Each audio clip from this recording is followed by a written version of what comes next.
What's going on, everyone? Welcome back to the channel.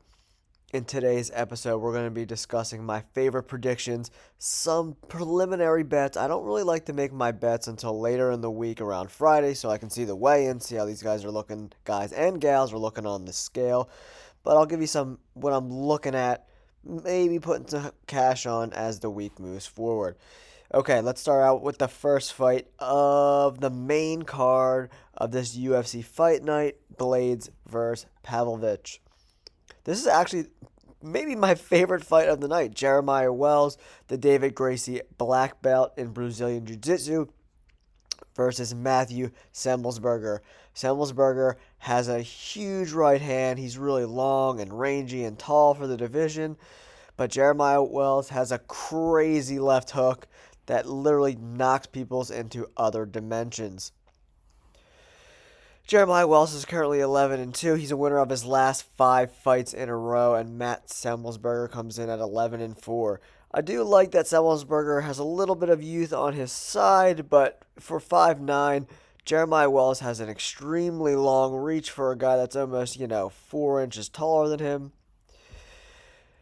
Man, this is a really tough fight. I mean, the line is coming in at even money, so my initial inclination is Semelsberger is going to get the W.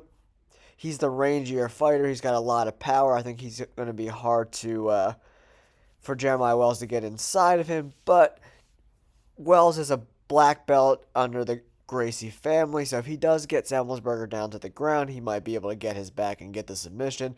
So I was originally going with Semelsberger, but the more research I do, the more I like Jeremiah Wells. So for right now, we're going to go with Jeremiah Wells. Please excuse my nasally voice. I'm battling a little bit of a cold. All right. The next fight is between Isman Lucindo and Brogan Walker. Walker is getting up there in age at 34 years old. And Lucinda, who is a big favorite at -340, is coming. She's only 21 years old. So this is another fight that, from a betting perspective, I would not be laying any juice on. A 21-year-old at -340 odds. I'm totally good on that. But skill-wise, Lucindo is a really good striker. Brogan really likes to keep as we look at the takedown averages, these guys are not going to be looking to take someone to the ground. This is going to be a stand-up fight. Lucinda is the busier fighter. She is the younger fighter. So I think I'm going to go with the big favorite in Lucindo in this fight. But again, this is a fight I do not want to touch from a betting perspective. I don't like the odds at all. I mean, if you really want to, to gamble, plus 270 on Brogan's not a bad bet for the women's division, but I would more like to bet this fight maybe possibly go into a finish or over 2.5 rounds, something like that. That makes more sense to me. All right, on to the next fight. We have Bobby Green and Jared Gordon, who's coming off that controversial decision. Well, not really controversial, because I think anyone with 2 sets of eyes saw that Jared Gordon clearly beat Paddy Pimblett in his last fight. Paddy Pimblett got a little that Dana White privilege and got a W when he should not have. But Jared Gordon looked good in that fight. His boxing looked clean.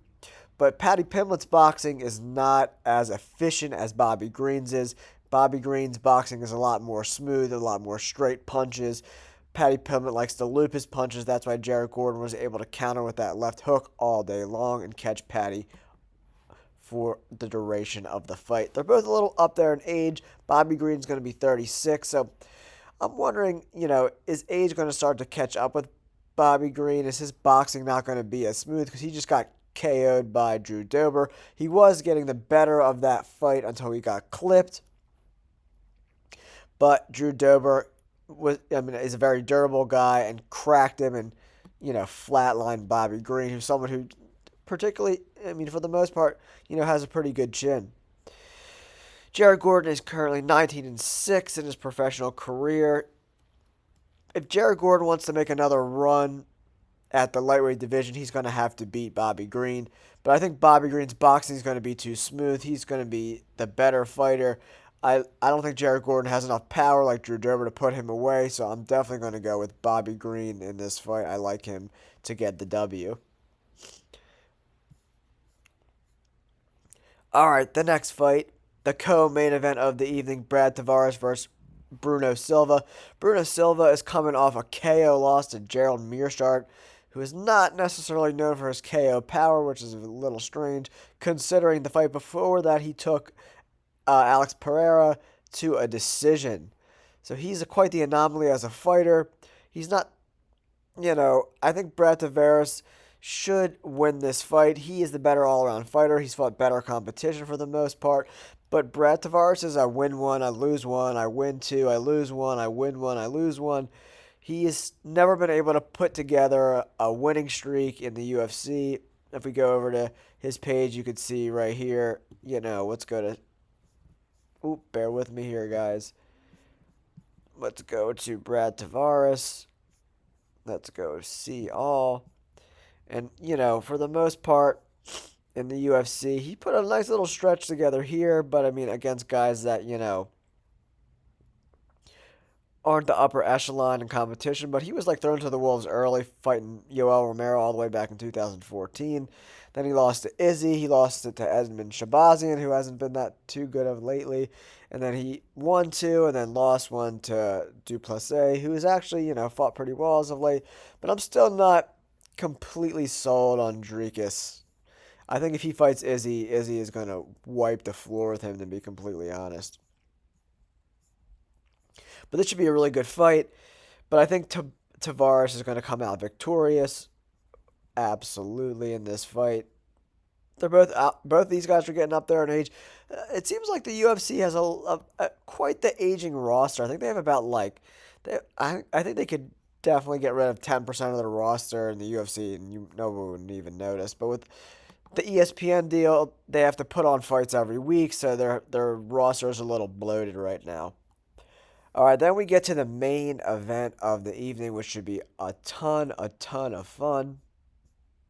Is Sergei Pavlovich versus Curtis Blaydes. Whew, man. Can Curtis Blaydes get Pavlovich to the mat? That is the key to this fight, right? But I actually think this fight's going to play out similar to the Derek Lewis fights with Curtis Blaydes, where he's going to go in to take a shot, and Pavlovich is going to crack him and put his lights out. I'm waiting to see what the odds are for under 2.5 rounds from the betting perspective. I think, last week we had a very successful betting the Ion Cutelaba Tanner Boser fight under 2.5 round, and that cash for us. We're providing great value to the channel, guys, and our channel members. So definitely hit that subscribe button, and you guys can get all my bets. Once we get to 5,000 subscribers, I'm gonna do a Patreon, and this way you guys can get in contact with me earlier in the week, and we just can discuss bets in the week leading up to the fight. This way you guys can get in a little bit better odds. But yeah, I mean, Blaydes has looked better lately. His striking has definitely improved over his last couple matches. He cracked the Dacus brother and knocked him out. I mean, Blaydes has looked a lot better, but I mean, he definitely doesn't have the best chin in the world, and Sergey is a fucking killer, man. He hits people and knocks them into another dimension. He is crazy, crazy talented. Sorry about that, guys. This stuff he knows is killing me. But I want to provide you guys some value early in the week so you guys can get your bets in place and figure out if you guys are going to lay some cash down this week. But I do like Pavlovich. I think Pavlovich by KO. I'm going to look at those odds too. Or we can do, if you really think Pavlovich is going to win by KO, you can parlay. I think you're allowed to parlay, depending on what site you're betting at. You could do Sergei Pavlovich by KO and then under 2.5 rounds, parlay them together. Because I definitely think if he's going to get a KO, it's going to be relatively early. I don't think this is going to be like a 4th or 5th round knockout. This is a main event, so it is scheduled for 5 rounds. But I don't think there's any chance this heavyweight's going all 5 rounds is pretty rare, especially guys with this great power. So it'll be really a fun fight to watch, but I'm going to go with Pavlovich by KO for sure. Thank you guys so much for tuning in. We're over 3,000 subscribers now, heading on to 5,000. We will catch you guys on the next fight.